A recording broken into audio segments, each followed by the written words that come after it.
Assalamualaikum warahmatullahi wabarakatuh. Selamat sore. Tak terasa 75 tahun sudah bangsa Indonesia merayakan HUT kemerdekaan RI.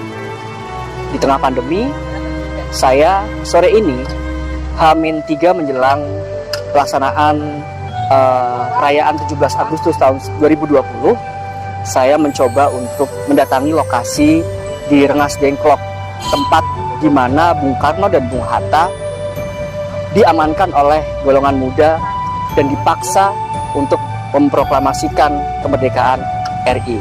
Nah, nanti kita akan bertemu dengan narasumber, bisa bercerita tentang banyak sejarah mengenai bagaimana sih detik-detik proklamasi yang terjadi di Rengas Dengklok yang sesungguhnya.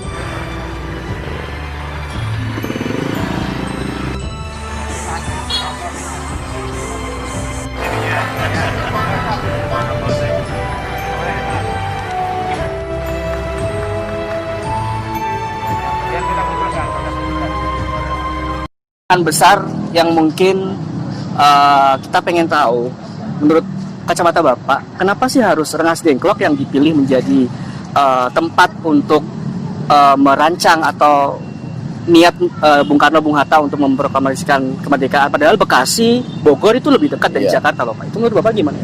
Ada sejarah yang terlupakan dan tidak tercatat sejarah.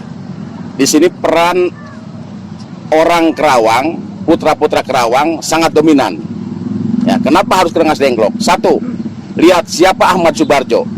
Ahmad Subarjo itu asistennya Laksamana Maida, lulusan jebolan hukum internasional temannya. Jadi sangat dekat dengan Laksamana Maida. Dia putra Kerawang, beliau putra Kerawang. Kemudian kedua, peran dari Mas Oding Sutadipura. Mas Oding Sutadipura itu adalah Demang Master, ya, yang ditunjuk oleh Belanda menguasai antara Jakarta, Bekasi, Kerawang sampai Pamanukan pada saat itu. Ya, itu ayahnya Pak Edi Darnadi, ya, Pak Antot Darnadi. Kemudian ada lagi Haji Endang sebagai kepala koordinator pasar Kramat Jati dan pasar Senen. Jadi dalam waktu satu hari, kedua harinya tidak lebih dari 24 jam ada kesepakatan. Dan satu lagi peran yang utama yang menekan Bung Karno supaya diproklamasikan hari Jumat itu adalah salah satu tokoh pendiri Partisan Siliwangi, Raden Ucep Puradireja atau Amapura, ya. Jadi perjalanan gini, ya, saya jaga perjalanannya gini.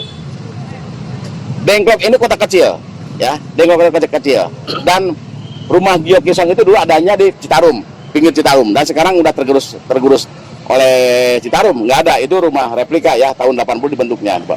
Dan ini Tugu ini adalah tempat diskusinya Bung Karno, Bung Hatta dengan Bung Ahmad Subarjo, ya. Setelah ketemu dengan ketemu dengan Amapura Direja di Pisang Sambo. Bung Karno, ya, ini pejannya. Bung Karno pada dini hari dengan Ibu Fatmawati dengan Guntur dibawa ke Rengas Dengklok. Skenarionya ada beberapa alternatif. Pertama akan dibawa ini akan dibawa ke Kaum, ke Tangsi rumah dinas Polres kalau sekarang. Oh iya iya. Ya, itu perumahan polisi itu situ. Itu dekat rumahnya Pak Oding Sutadipura, Mas Oding Sutadipura. Kemudian ternyata di di Tanjung Pura dibelokkan, diganti supirnya. Supirnya itu adalah salah satu anak buah Amapura Direja. Itu ayahnya Asep Haryadinata. Dibawa ke sini, ya, ganti supir. Dibawa ke sini. Dibawanya ke, kalau sekarang kan di itu pas ada tower di situ, rumahnya sekitar situ. Kemudian beliau istirahat di rumah itu, dan pemilik rumah juga Gio Kisong, ya, beliau tidak tahu menahu, begitu ada masuk sudah banyak tentara peta yang menjaga, karena Dengklok juga markas peta yang kuat, paling besar, yang paling besar, ya, di Kerawang itu Dengklok itu. Dan beliau kemudian pagi-paginya ingin ketemu dulu dengan Amapura Direja, dan di sanalah, ya, di SD Pisang Sambo 1, ya. Ya, bukan ngajar, masa Bung Karno ngajar SD, ya. Kemudian beliau diyakinkan bahwa negeri ini harus merdeka hari Jumat besok.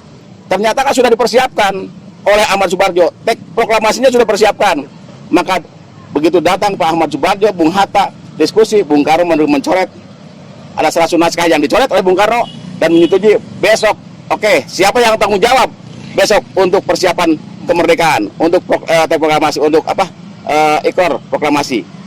Dan Ahmad Subarjo, putra Kerawang, saya yang bertanggung jawab. Dan karena udah koordinasi, Dahlan Abdullah wali kota Jakarta pada waktu itu, kemudian Mas Oding Suradipura sebagai demang masternya, kemudian Haji Endang sebagai koordinator pasar. Jadi akan disiapkan pedagang pasar semua pengerahan masanya. Kalau sekarang kan gampang pakai HP, ya, tinggal WA, di-share, kumpul. Kalau dulu kan ada radio, nggak ada. Jadi itu yang dikerahkan, dan kesiapannya hanya 2 hari, ya, 2 hari, ya, diyakinkannya Bung Karno memerdekakan Republik Indonesia ini. Dan tanggal 16 itu sebenarnya sudah. Dan 16 Agustus, jujur saja, warga Rengas Dengklok sudah bocor, sudah mengetahui. Salah satunya mendengar itu adalah Komandan Tentara Peta Rengas Dengklok, Abah Masrin, ya, Abah Masrin mendengar, dan beliau orang teriak-teriak, Indonesia akan dimerdekakan besok, Indonesia akan dimerdekakan besok. Dan kemudian diskusi, timbullah ada istilah bendera merah putih dari kertas wajib. Nah, itu kertas wajib.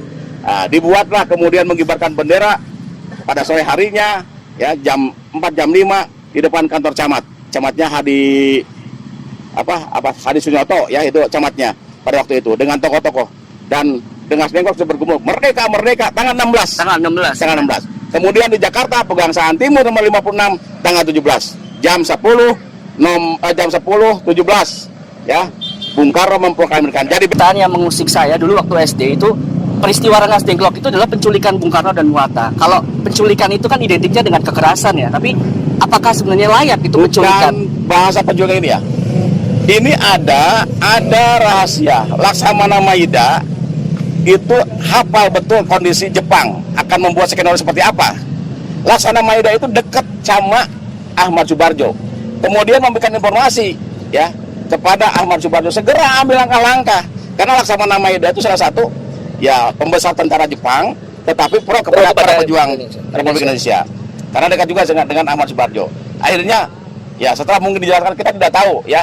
Akhirnya bagaimana mengamankan Bung Karno, meyakinkan Bung Karno supaya menguatkan tekad Bung Karno. Nah, disinilah di Kerawang, di Rengas Dengklok, termasuk tokoh-tokoh tadi, Ahmad Subarjo, Oding Suradipura, wabil khusus Raden Uce Puradireja, pendiri Partai Sipil, itu yang sangat berdominan. Berarti mengamankan, ya, Pak, itu bukan menculik, Pak, ya? Bukan menculik, mengamankan. Mengamankan, ya, Pak. Ya, kalau bahasa diculik kan, masa diculik orang besar gitu diculik, Ya, ya, Bung Karno dengan istrinya, dengan mengamankan, ya, tengah malam segera, ini bahaya, harus berangkat ke Kerawang, kemana? Udah tahu, udah hafal Bung Karno, oke, saya ngikutin, ya, mau ketemu sama Ama, gitu, ya, oke. Terima kasih, ya, Pak. itu informasinya. Mereka Indonesia.